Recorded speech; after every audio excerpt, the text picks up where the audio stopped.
Masechet Zevaḥim, Daf Ayin, on which we complete the 7th perek of the Masechet. We begin V'Rabbi Meir, Hay terefa may abid le. We're discussing this pasuk, Vayikra 17:15, that reads, V'chol nefesh asher tochal nebela utrefa. That person will become tameh. We talked about this yesterday, that this pasuk, the rabbis understand, is talking about a bird that is a nevela or a terefa, a kosher species of bird that will give off tum'ah. It says it, kol nefesh tochal. And that we learn from here that one becomes tameh from a nevela of a kosher bird, not by touching it or carrying it like animals, but rather by eating it. When it's in one's throat, then that person actually can make other things tameh, and it's by eating it that the person himself becomes tameh. Now we wondered, why do you have to say nevela utrefa? Wouldn't it be enough to just say nevela? What is the word terefa coming to add? Because after all, if it died of its injuries, as a terefa injury, then it's already a nevela. And if it's alive, well, it's not going to be tameh while it's alive. It's only tameh as a nevela if it's dead. It's not going to be terefa just because it's not going to be impure just because it has an injury, but it's still living with the injury.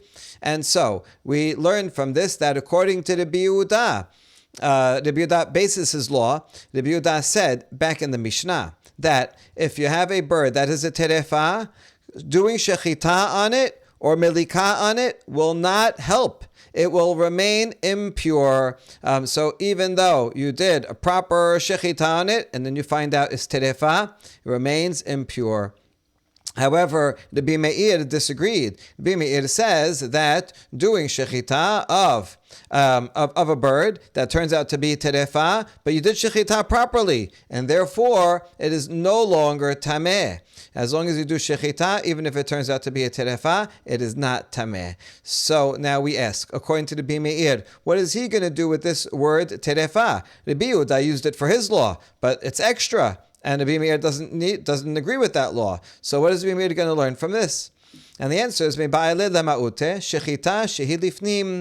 Meir will learn that we exclude from tum'ah a non-sacred bird that you slaughter with shechita inside the temple courtyard. You're not allowed to do shechita of holin inside the temple courtyard. So it will not be kosher.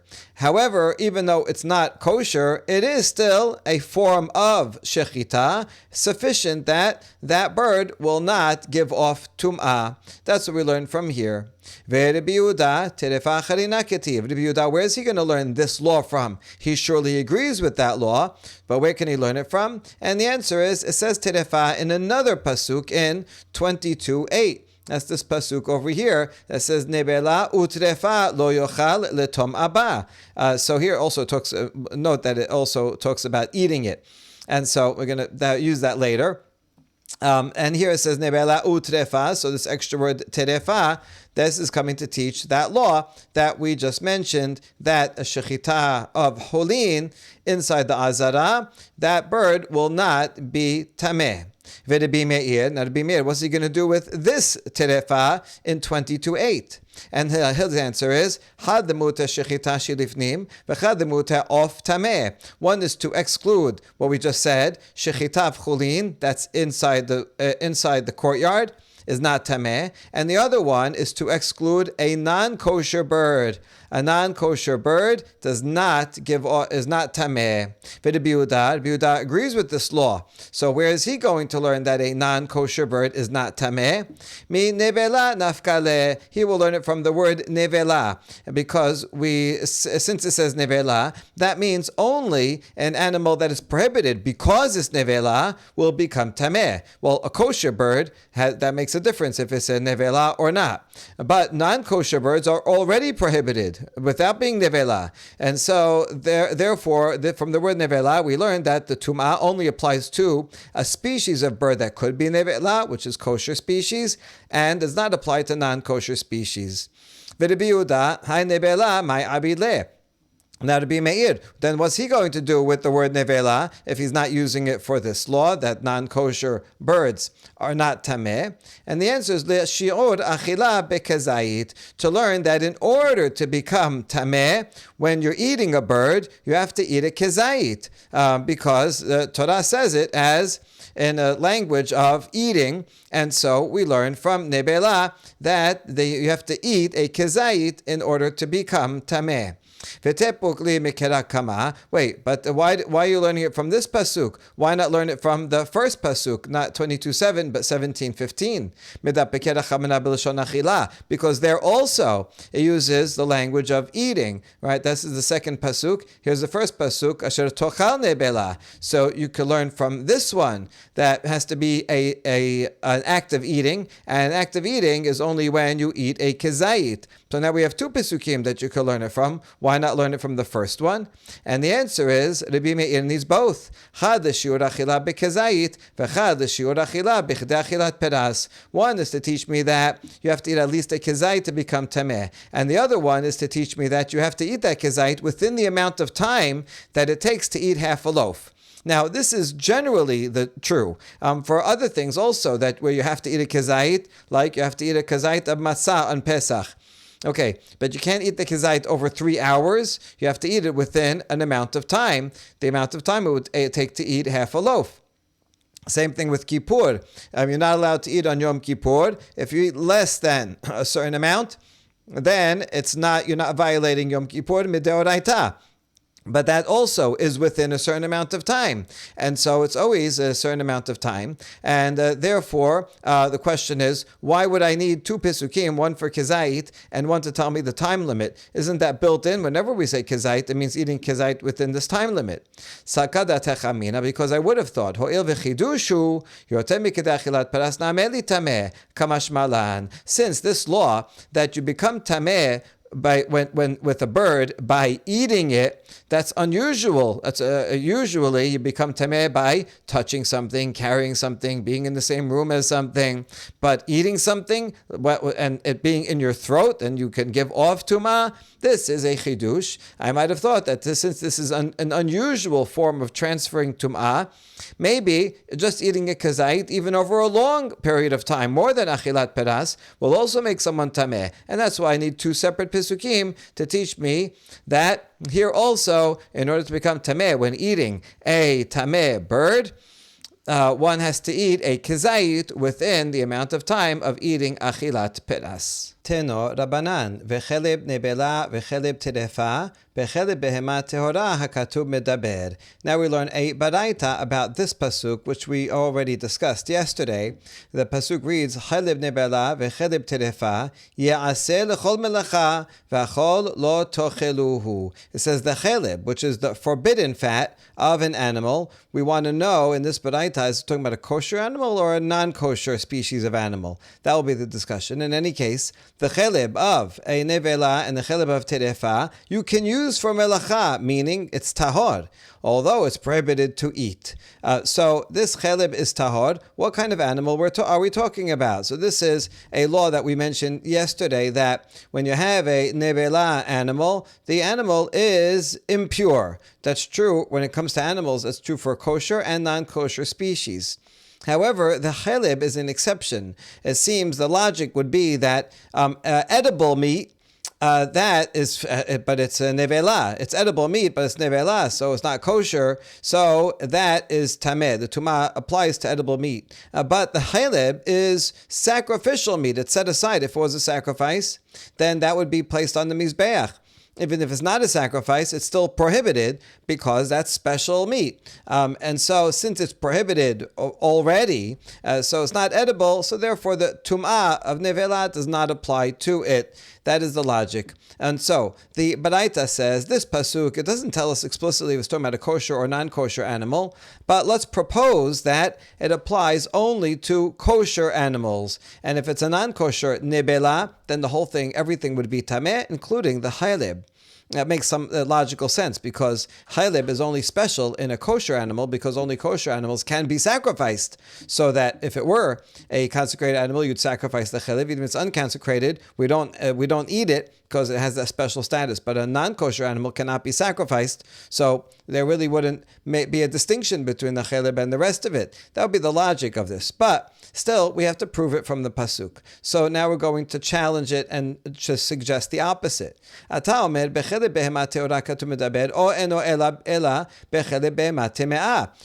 presume that this is talking about chelib of a kosher animal that's at nebela, but maybe not. Maybe the chelib of a non-kosher animal is tahor also. Amarta tiher mikelal shechuta v'tiher mikelal chelib. Ma keshetiher mikelal shechuta b'torah v'lo b'tme'ah, af keshetiher mikelal chelib b'torah v'lo b'tme'ah. So here is a logical proof, a comparison to prove the original thesis. When we have, when we know that shechita makes an animal tahor. There is a case of shechita making an animal tahor, which is true for a kosher animal. You did shechita, now it's tahor. And we know that there is a law that chelib is tahor. That's what this pasuk is teaching.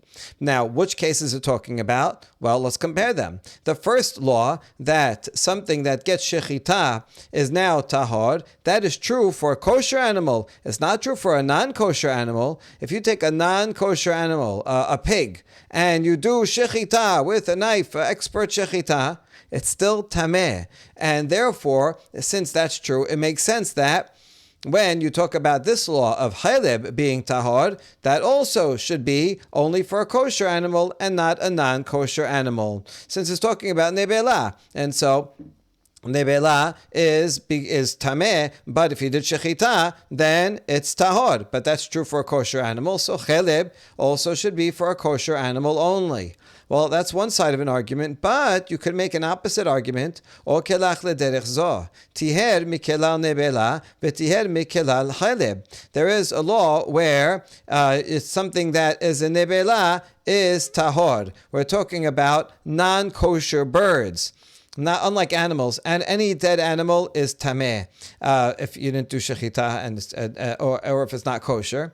However, with birds, only a kosher nebela bird is tameh. A non-kosher species of bird is tahor. And so, regarding birds, we have that there's a category that's tahor. Even if it's nebela, and we also have a law that this pasuk teaches that chelib is tahor. So what case is it going to apply to? Just like when the Torah teaches us that there is something tahor and outside of the category of nevela, meaning the law of nevela does not apply to it to make it tameh, and that is talking about non-kosher birds. So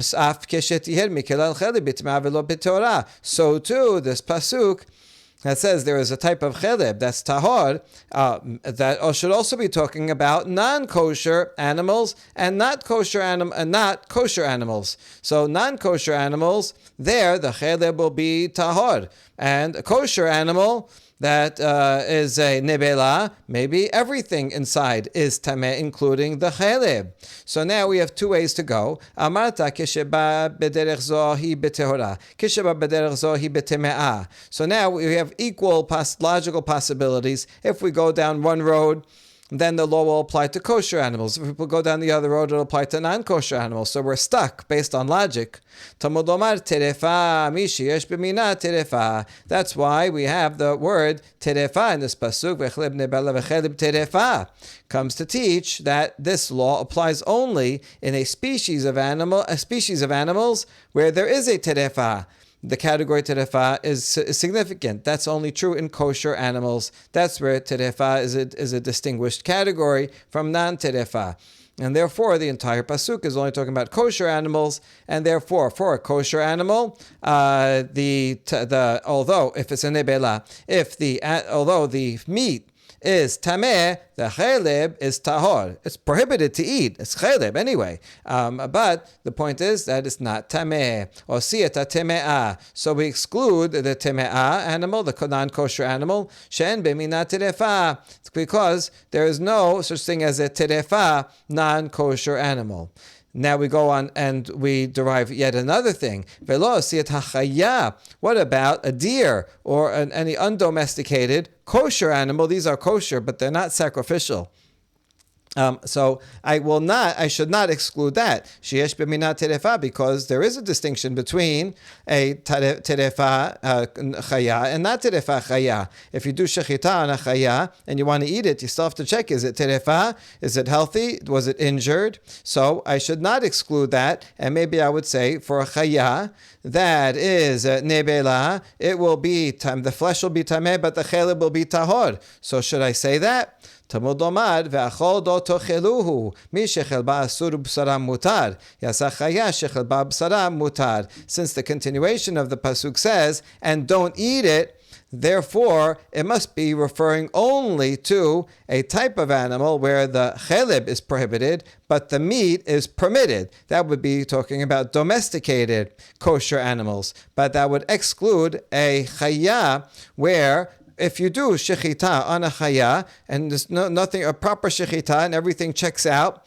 then every part of the deer is permitted. There is no forbidden fat, right? All the fat, even if the same portions equivalent in a deer to a cow, that chelib is permitted in a chaya. So since the chelib and the basar are all permitted, therefore this law does not apply to it. And if you have a nebela deer, then all of the meat, include the regular meat and the chelib, will in fact be tameh. So we end up with the conclusion that this pasuk only applies to kosher domesticated animals where those can be sacrificed. So the chelib is a significant category, and therefore if it ends up being a nevela, the meat is tameh, but the chelib remains tahor. However, for animals that cannot be sacrificed, which includes non-kosher animals and the non-domesticated kosher animals, over there, if it's a nebela, then everything inside is tameh,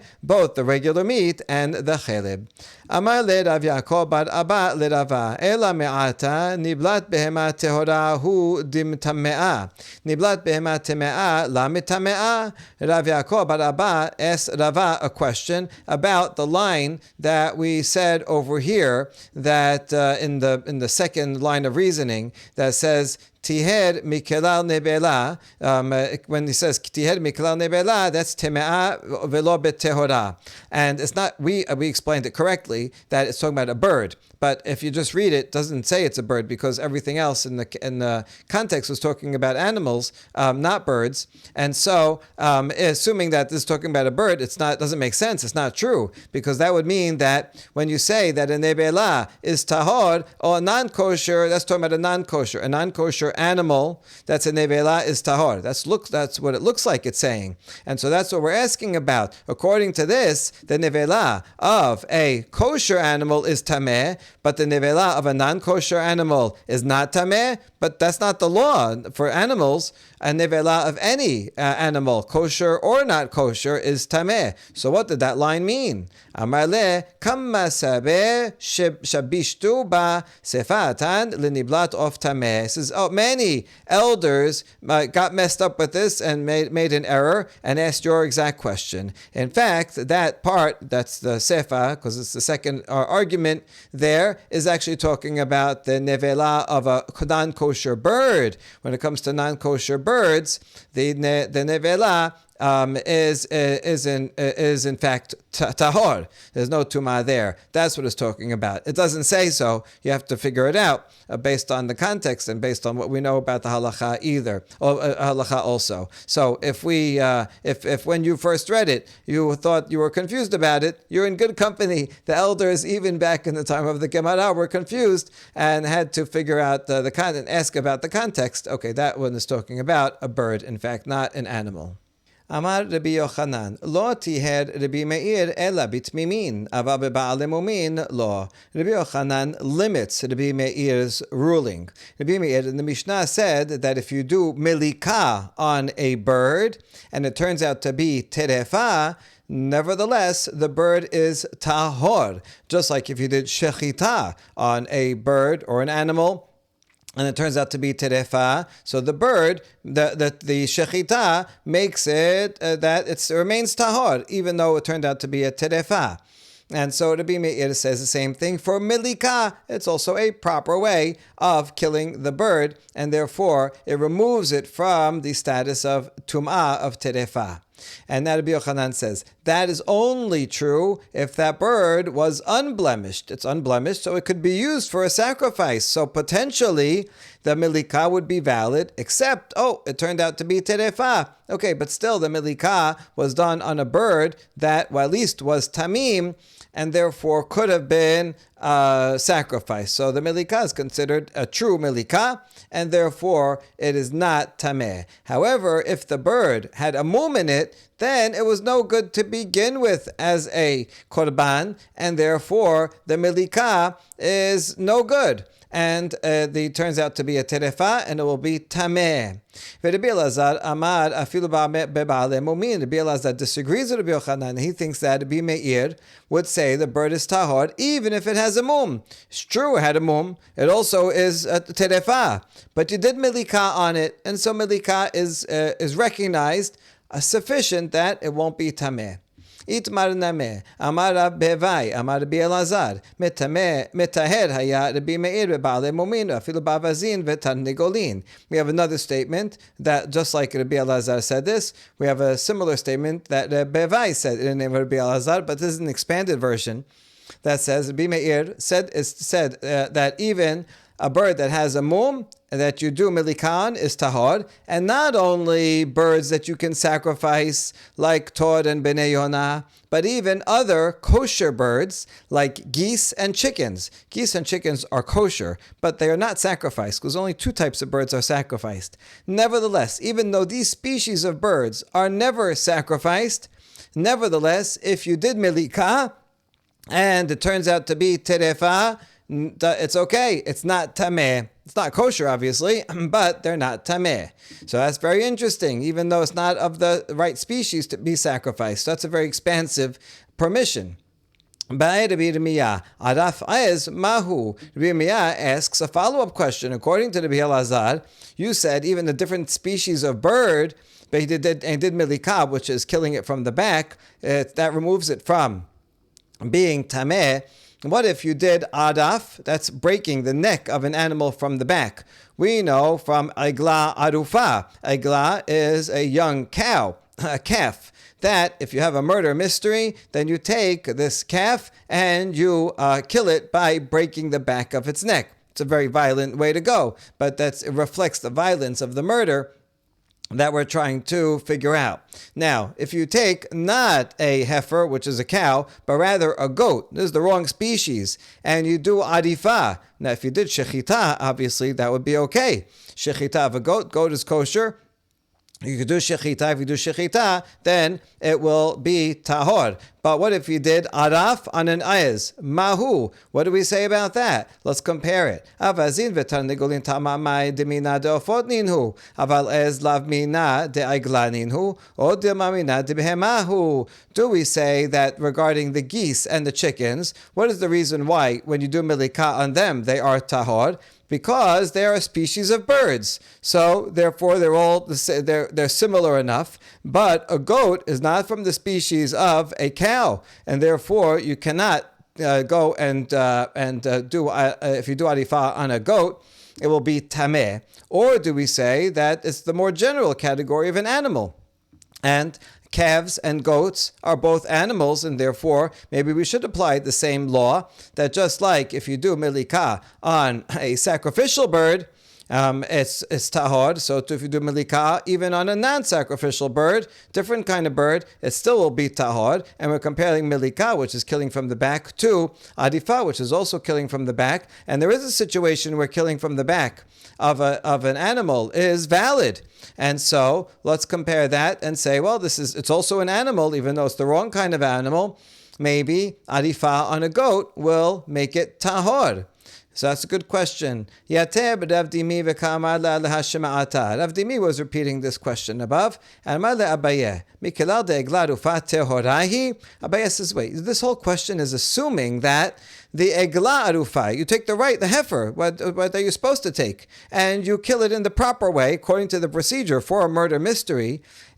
Why are you assuming that the carcass of that animal is tahor? We know that the carcass of egla arufa is prohibited to get any benefit from it. Now, why are you assuming that it's tahor? We know that, yes, when it comes to the bird, tor ben yonah, that you do melikah on it, that's tahor. We know that that's the basic law. It has to be the law because it has to be tahor so that you can bring it as a sacrifice. And then the chidush is, even if it turns out to be a terefah, still, it's a tahor, fine. But now you're comparing it to egla arufa and saying, since egla arufa is tahor, so too if you do arifa on the ayaz also be tahor. But who told you that egla arufa itself is tahor?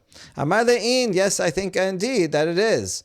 Amri deber biyanai kapara ketiba kekadashim. Why? Because the Torah speaks about egla arufa as achieving atonement for the community that didn't pay enough attention to these bad guys that are around, didn't help them out, didn't put safety rules in place, enough laws and policemen on the roads, whatever it is. And so they need atonement, and this serves as atonement just like a sacrifice. Now, it's not a sacrifice.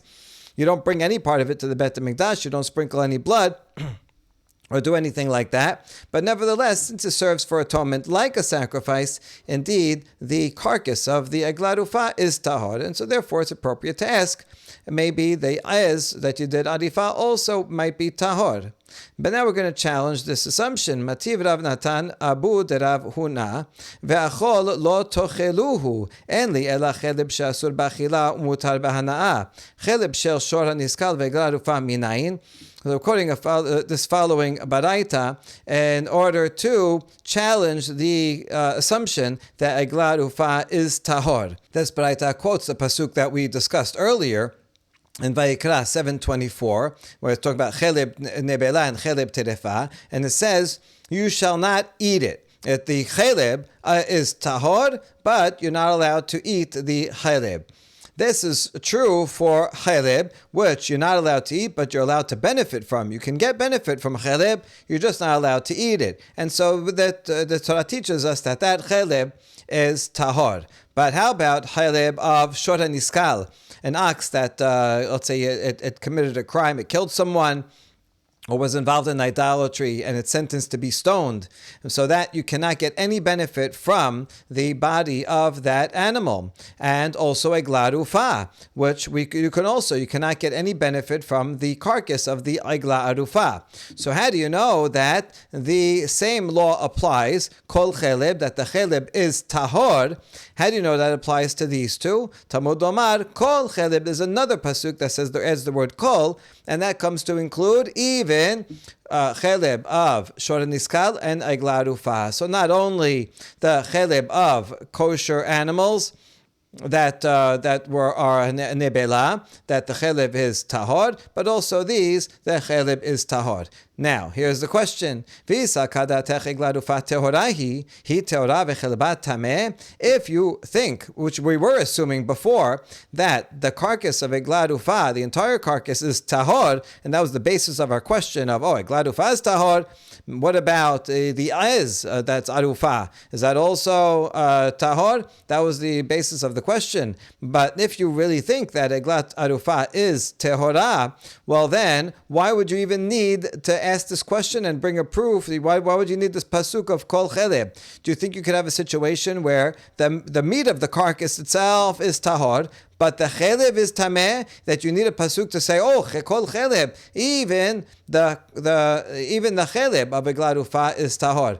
Obviously, if the whole animal is tahor, then the chelib is also going to be tahor. We never have a situation, we only have a situation where the meat is tameh, but the chelib is tahor. That's true of a regular nevela animal. But we would never think that the chelib would be tameh, and so we wouldn't need this pasuk. So why would we need this pasuk?